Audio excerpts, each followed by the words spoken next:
그러니까 이런 식으로 나온 것들은 다 뇌파가 느린 것들이에요. 예, 움직이지도 않고 있는데 이렇게 막 뜨잖아요. 이런 것들은 전부 다 뇌파가 느리다. 느린 것이 느리기 때문에 우리가 스펙트럼으로 변환을 했을 때에 이렇게 길게 나오는 것들이죠. 전부 다. ADHD, 자폐 애들의 특징이죠.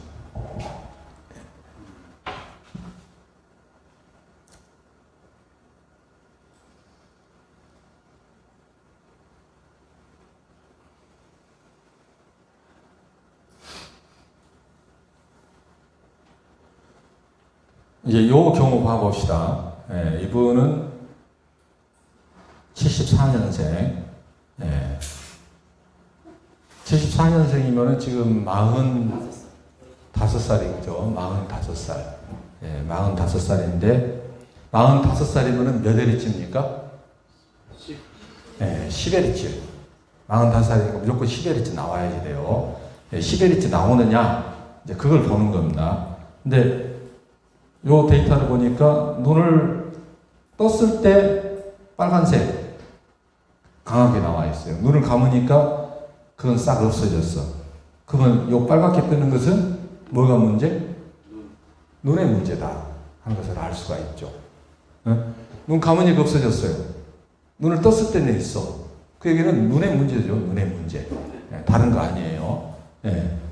근데 기초율동이 잘 안 보여. 왜 그냥 뒤에 셋탑파가 너무 강해. 이것도 셋탑파가 너무 강하기 때문에 앞에 기초율동이 묻혀있는 상태죠. 묻혀있는 상태. 그래서 이걸 보면은 눈 떴을 때 델타, 세타 아주 강해요. 눈을 감으니까 이게 둘 다 확 줄어들었어요. 확 줄어들었어요. 근데 세타파가 이 정도 뜨는 것은 강한 겁니다. 알파파가 눈을 감았을 때 오히려 더 줄어들어 버렸어요. 더 약해져 버렸어요. 이거 거꾸로 된 거죠.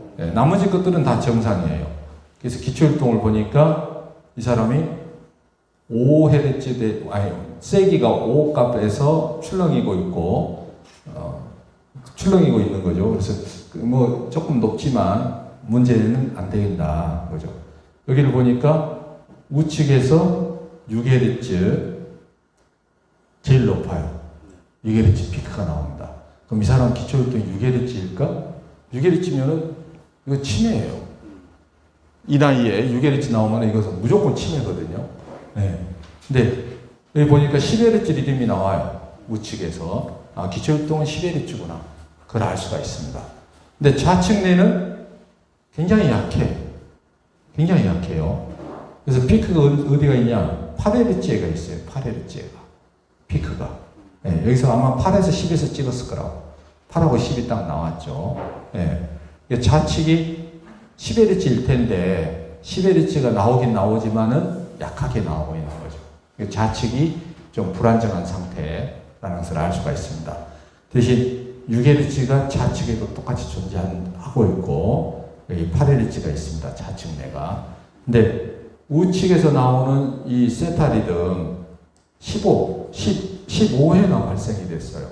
이건 심각한 겁니다.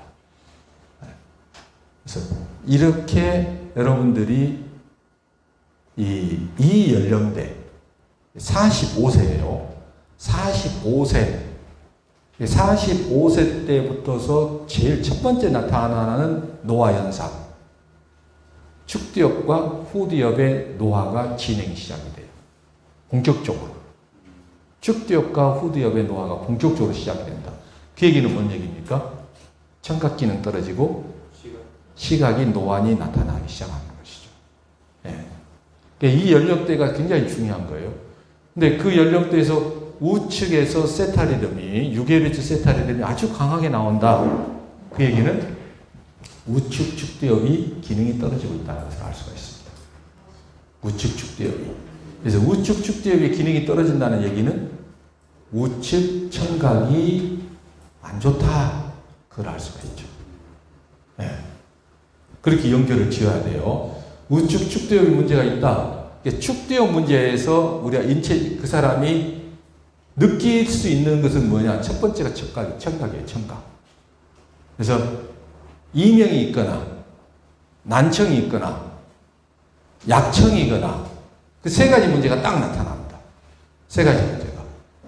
그래서 이 사람은 우측 축두엽이 문제가 있기 때문에 우측 청각이 떨어지거나 우측 귀에서 이명이 있거나 우측에 소리가 잘 안 들리거나 이 세 가지 증상이 있어요. 분명히.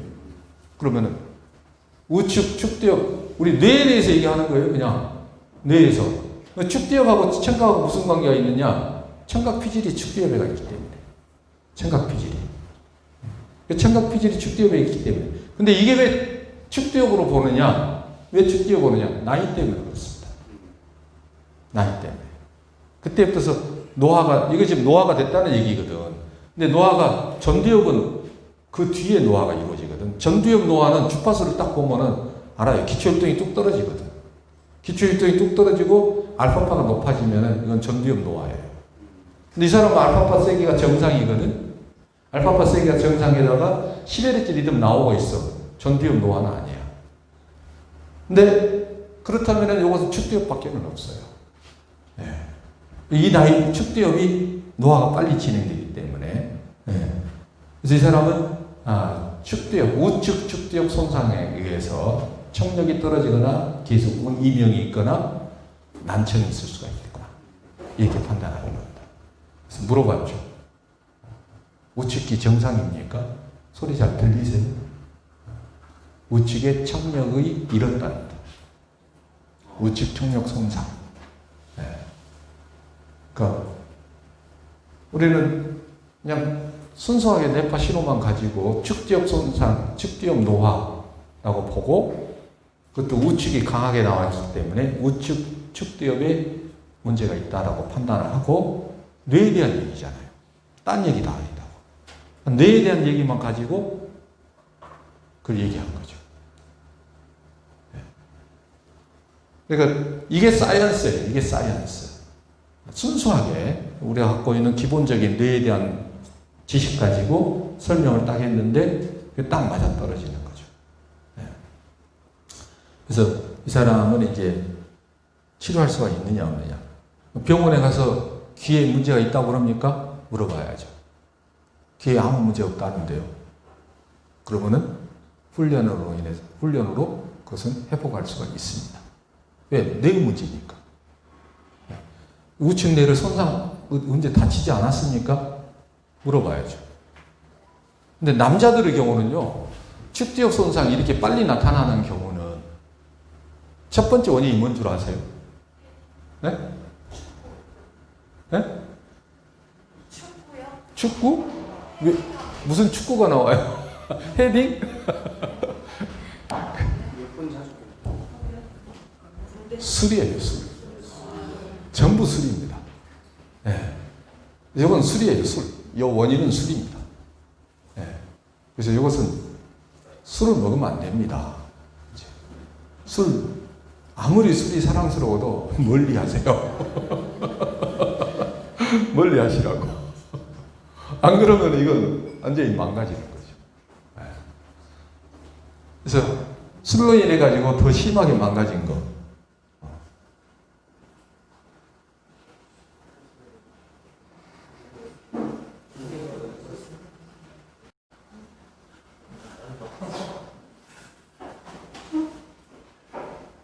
이분은 54년생. 54년생이면은 66세죠. 65세. 예. 나이가 65세면은, 예, 10Hz는 아니죠. 9Hz를 봐야 되겠죠. 예. 왜 이러지? 자꾸. 예. 이렇게 나왔어요.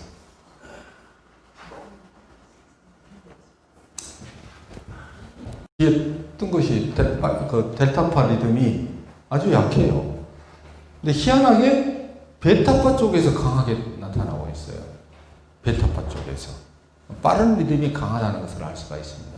빠른 리듬이 강해요. 눈 감았을 때에는 빠른 리듬 싹 사라졌어요. 빠른 리듬 다 사라졌어요. 근데 보면은 저 뒤쪽에 있는 세타 리듬이 피크가 강하게 나오고 있다. 일단은 눈 떴을 때 베타 리듬이 강하게 떴다? 이건 이상한 거죠. 너무 강해. 여기를 보시면은 그래프가 이 그래프가 아니에요. 계한시 이 그래프가 아니야. 이 그래프가 F분지 1 그래프가 아니라 이것은 똑같은 거예요. 똑같아요. 이렇게 나왔어요. 이렇게 이 일직선 언제까지? SMR타까지 즉 저메타파까지가 그냥 일직선이에요. 이렇게 돼 있어요.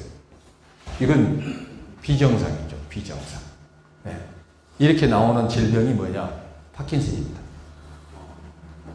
네. 이게 파킨슨.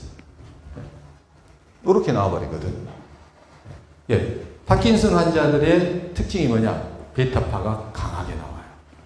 속파가 뜬다고, 속파가 떠요. 그래서, 물론, 세타파도 강하죠. 세타파도 강한데, 그 강한 것만큼 베타파가 강하게 나와요. 굉장히 특이한 이 패턴을 보여요.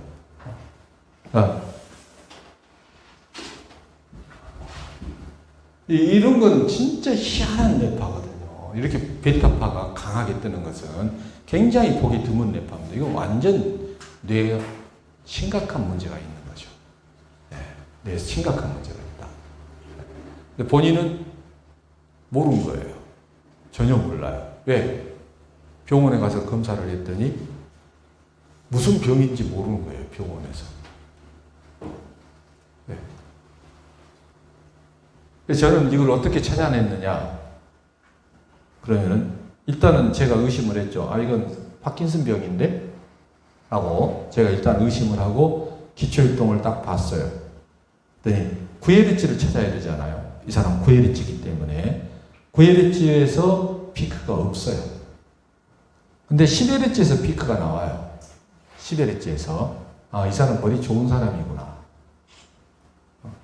현재 65세인데 10Hz 뇌파 나오기 때문에 아, 머리가 좋은 사람이다.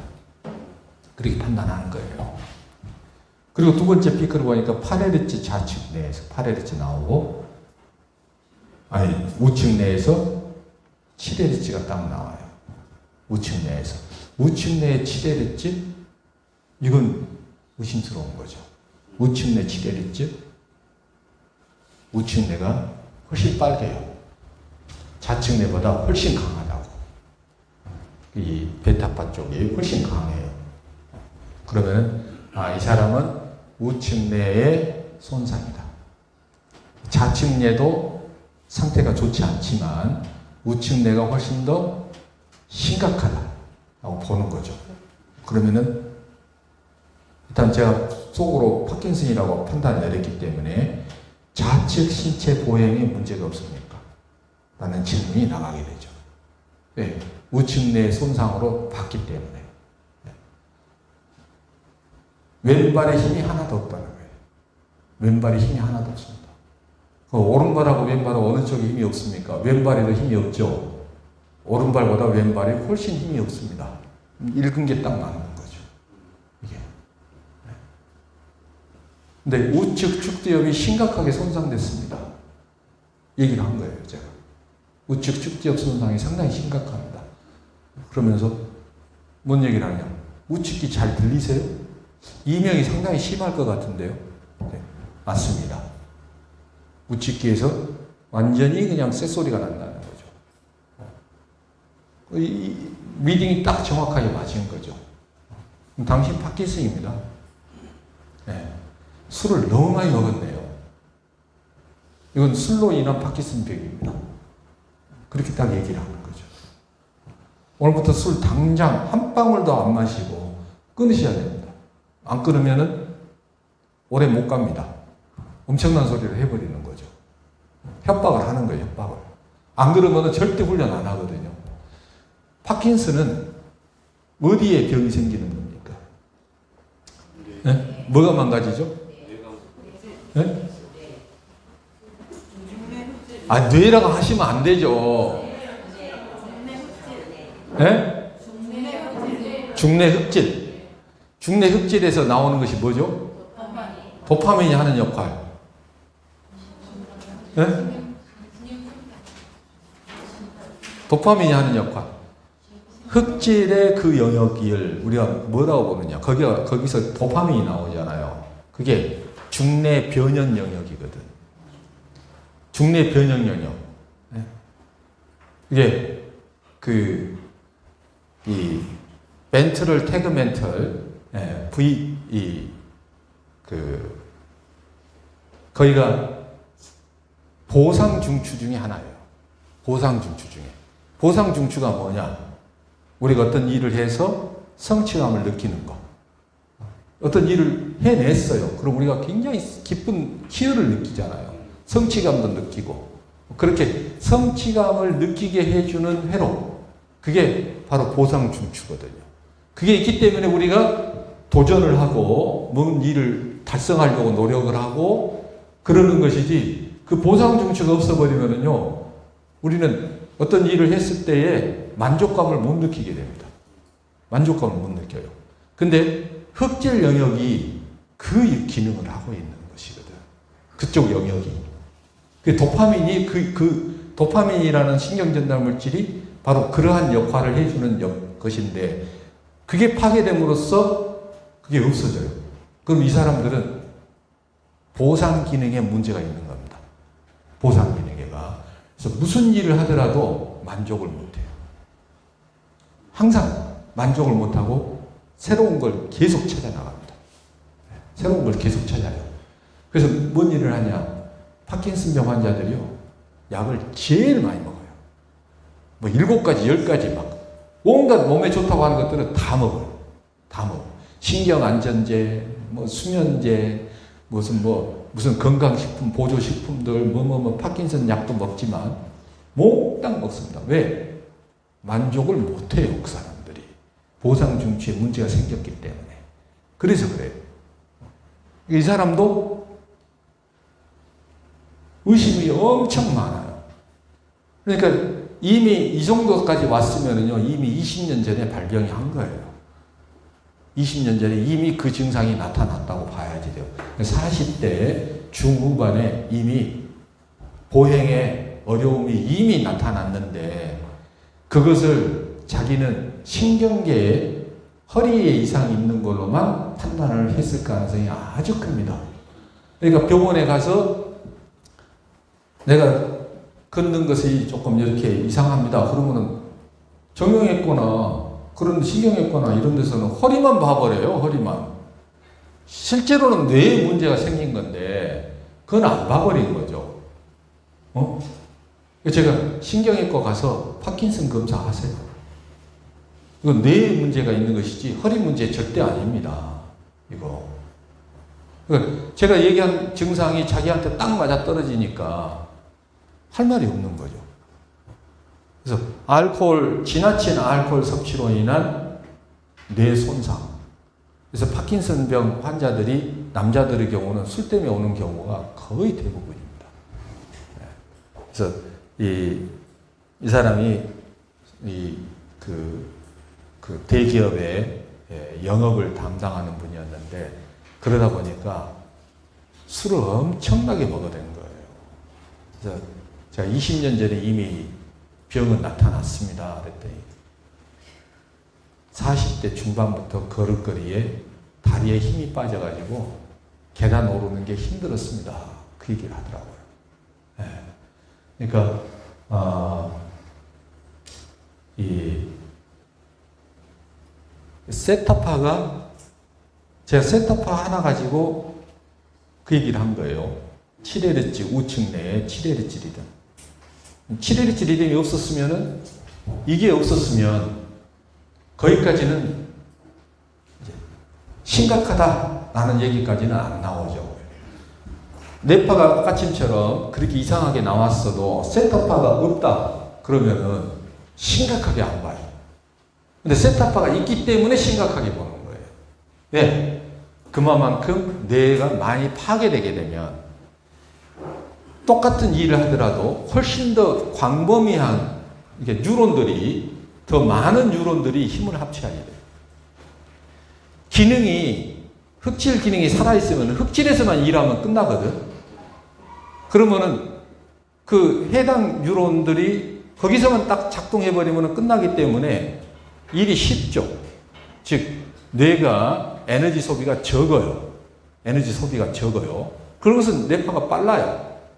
적은 수의 뉴런으로서 일을 할 수가 있기 때문에. 근데 파괴가 딱 일어나 버리면은 그것 갖고는 안 돼. 그래서 더 많은 영역의 뉴런들이 힘을 합쳐야지 돼요. 그렇게 되면은 뇌파가 느려지게 되죠. 뇌파가 느려지게 돼요. 그래서 이런 리듬이 나왔을 때는 심각하다고 딱 봐버리는 거죠. 뇌파가 이렇게 비정상적인 뇌파에 강한 세타 리듬이 딱 존재한다. 그러면은 무조건 심각하죠. 그래서 세타파가 6이나 7Hz 세타파가 강하게 나온다. 딱 했을 때 나이대를 보고 여러분들이 해석을 잘 해주셔야 돼요. 그러니까 40대다, 30대다 그러면은 기초혈동이 존재할 경우에는 이건 치매 절대 아니에요. 치매 절대 아닙니다. 다른 거라고. 기초혈동이 존재하지 않고 6Hz, 7Hz가 나왔다. 그럼 그게 기초혈동이 되어버리거든. 그러면 이건 이제 인지능력 저하로 딱 봐야지. 인지능력 저하. 네. 거기에다가 알파파까지 이렇게 강하게 솟구쳤다. 그러면은 인지능력이 급격히 떨어진 사람. 외부에서 들어오는 자극에 대해서 알파파가 높다는 얘기는 이게 지금 정상이거든요. 이 사람은 알파 세기가 이건 정상이에요. 알파가 10 근처에서 놀고 있다. 그 얘기는 뭔 얘기냐? 전두엽에 빠르게 뛰지 않는 거예요. 그런 사람들은 외부 자극에 대해서, 외부에서 들어오는 정보에 대해서 빨리 처리를 못해요. 빨리 처리를 못해요. 여기 전두엽이 느리기 때문에, 쉬고 있기 때문에, 전두엽 쉬고 있기 때문에 빨리 반응을 못한다고. 그래서 순발력이 굉장히 떨어진다고요. 무슨 결정을 하라고 해도 결정을 빨리 못해. 자기가 생각을 해봐야지. 한참 생각을 해야 자기가 결정 내리동 말동해요. 뭐 여러분 주변에 뭐 하자고 했을 때 결정 못하는 사람들은요 전부 다 알파파 높은 사람들이에요. 전두엽의 알파파 다 높은 사람들. 11Hz가 나와도 너무 높잖아요. 그러면은 이게 자고 있는 거야. 쉬고 있는 거야. 네. 건강은 하지만 이게 빠릿빠릿하지 않은 거죠. 네. 건강은 하지만. 근데 이 사람은 알파파가 정상 수준이거든요. 알파파 정상 수준. 즉 10Hz가 정상 수준이다. 이 사람 굉장히 머리가 좋았기 때문에 능력이 있는 사람이죠. 능력이 있어서 일을 굉장히 열심히 했는데 술을 과하게 먹은 바람에 뇌가 손상되어가지고 파킨슨병이 온 겁니다. 그래서 사회적으로도 성공한 사람이죠. 근데 무조건 술은 끊어야지 돼요. 그래서 자기 집에 술이 어마어마하게 있는데 그거 다 없애라고 제가 했던 거죠. 그래서 이 주파수 10Hz 리듬이 나오냐? 10Hz 리듬이 나온다. 뇌는 정상. 기본적인 것은 정상인데 세타파가 존재 안 해야 그 기초율동이 정상적으로 작동되는 거고 세타 리듬이 딱 나와버리면은 이건 문제가 있는 것이 되는 겁니다. 네. 그래서 이분은 상당히 심각한 상황인데 본인이 운동을 굉장히 열심히 했어요. 보니까 자기가 하루에 2시간씩 헬스클럽 가서 날마다 운동을 하고 그래서 파킨슨병의 증상을 심각하게 자기가 못 느낀 겁니다. 근데 저는 이제 파킨슨 환자들을 좀 많이 봤기 때문에 벌써 혀가 어눌해가지고 발음이 불분명하고 그런 것을 봤어요. 이분은 무조건 파킨슨이다 라고 판단 내리고 병원에 가서 정밀 진단 받고 약을 드세요 라고 얘기를 했죠. 근데 그 약 가지고 그러면서 약을 드세요 해놓고 뭔 얘기를 했겠습니까? 약이 치료제가 절대 아닙니다. 병은 그대로 진행이 됩니다. 약은 그냥 몸을 움직이게 하는 것을 불편하지 않게 해줄 뿐이지 뇌 손상은 그대로 진행이 됩니다. 그럼 어떻게 해야 됩니까? 심각한 표정을 짓죠. 유라머니는 그대로 진행되는 것을 막아줍니다. 어느 걸 선택하겠어요? 유라머니를 선택하죠. 그래서 유라머니 자기가 이제 훈련을 하는 걸로 그렇게 결정을 했었습니다. 네. 그래서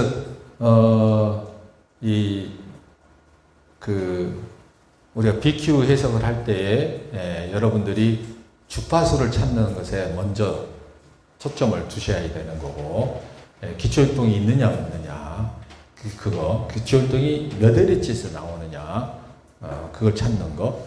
그 다음에 세타 리듬이 얼마나 강하냐 약하냐 이거.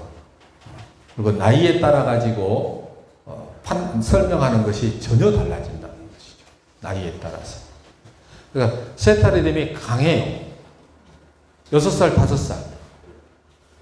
이런 애들은 정상. 아무 문제 없어요. 걔들은 오히려 더 낮은 리듬을 봐야지 되죠. 더 낮은 리듬이 강하냐, 약하냐. 그렇게 봐야 되겠죠. 근데 10대 애들이 세타 리듬이 강하다. 이건 무조건 주의 삼만. 무조건 주의 삼만. 거기에 베타파까지 떴다. 그러면 얘들은 과잉 행동. 그렇게 되는 거고. 이게 지나치게 높다. 얘는 자폐. 이렇게 되어버리는 거죠. 근데 20대 이상이에요. 20대 이상에서 세타파가 20대는 세타파가 높았을 때 주의 산만으로 봅니다. 30대부터서는 그거 아니에요. 그거 아니에요. 30대부터서는 이건 세타파가 강하면은 노화로 보기 시작합니다. 노화로 보기 시작해요. 30대 초반 정도면은 여전히 주의 산만으로 보겠죠. 35세 딱 넘어가면은 이건 노화예요. 특히 여자들은 남자보다 노화가 훨씬 빨리 오거든요. 25살 넘어가면 여자는 바로 노화가 시작이 돼요. 그렇기 때문에 세타파, 여자의 경우에 세타파가 그렇게 떴다 했을 때는 노화로 봐도 됩니다. 연령에 따라 가지고 똑같은 주파수여도 해석하는 게 전혀 다르다. 그러니까 베타파 쪽이 뜨는 거, 고베타파 쪽이 뜨는 것이 10대나 20대 애들은 그냥 막 이 10대 애들은 과잉 행동으로 보죠. 가만히 안 있고 막 행동이 막 산만한 그런 걸로 보지만 30대 딱 들어가잖아요. 그러면은 그것은 그렇게 안 봐요. 뭘로 보냐? 혈액순환 장애로 봐요. 혈액순환 장애. 즉 혈압이 지나치게 높거나 아니면은 당뇨가 있거나 둘 중에 하나로 보는 거죠. 연령에 따라 완전히 다르죠. 40대면 이거 무조건 고혈압 아니면 당뇨. 그걸로 딱 봐버려요. 40대부터서는. 그러니까 똑같은 주파수여도 연령에 따라서 해석이 전혀 달라진다. 50대에 우리가 7Hz 세타 리듬, 강한 세타 리듬을 딱 봤어요. 기초율동 없어요. 그럼 뭐라고 해석하냐? 치매. 기초율동이 있어요. 그러면 치매 아니에요. 그 사람 치매 아니에요. 기초율동이 있으면, 기초율동이 9Hz나 11Hz에서 딱 나왔어요. 그건 치매 아니에요. 뭐가 문제냐? 축디엄 문제. 축디엄 노화. 축디엄 노화로 보는 거예요. 그럼 축디엄 노화는 청력 문제도 있지만은 기억력 감퇴죠. 기억력 감퇴. 그래서 특히 고유명사에 대한 기억력이 급격히 떨어지게 되죠. 이름 생각이 안 나죠. 이름 생각이 안 나요. 얼굴도 잘 기억 못하고. 이름 생각 못하고 얼굴 잘 기억 못하고 이게 왜 축디엄하고 관계가 있습니까?